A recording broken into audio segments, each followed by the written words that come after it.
One of the great universities of the world is Harvard.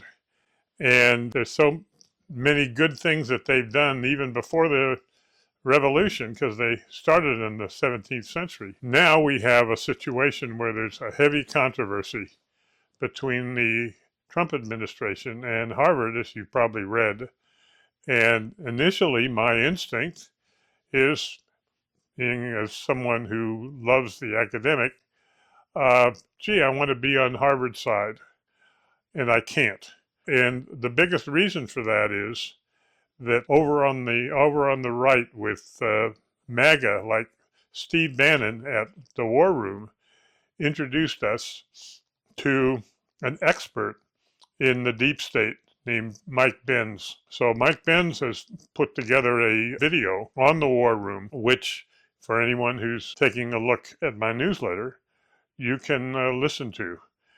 And it is tragic how many corrupt things that Harvard is accused of having done by Mike Benz, for whom I have great respect. I think he has a high integrity and high knowledge of what the deep state is doing, perhaps more than any other person. And so, therefore, I would suspect that with the Trump administration not only in charge of all of the executive branch, but in charge, obviously, of the Department of Justice, that coming out of what Mr. Benz is making public, I think we may have some serious investigations into Harvard beyond what we've probably read about, where the controversy exists in terms of areas really, I would say, involving racism, whether it's anti-Semitism or how Harvard has dealt with, I think, the Asian students. Very difficult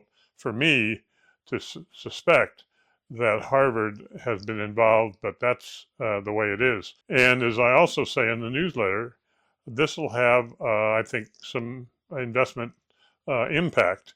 For example, I think that one of the reasons there's been so much spending on things like the Ukraine war and so on and so forth by the United States has been with the support they've gotten, not only politicians, but also academics, such as Harvard. And so I think the result of the controversy and the investigation by the Trump administration is it increases the ability of the Trump administration and MAGA, which has been, by and large, along with libertarians like me, against spending a lot on foreign wars, is it will make that easier for that source of spending in the Pentagon to be cut by Hegseth, the defense secretary, and therefore, I think not that this industry of defense was something we were interested in investing in anyway, but I think that people who currently have stocks, equities in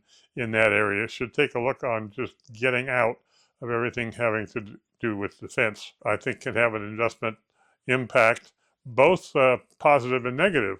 On the negative side, I think anybody who wants to have stocks in solar power or wind power should seriously consider about getting rid of all of that.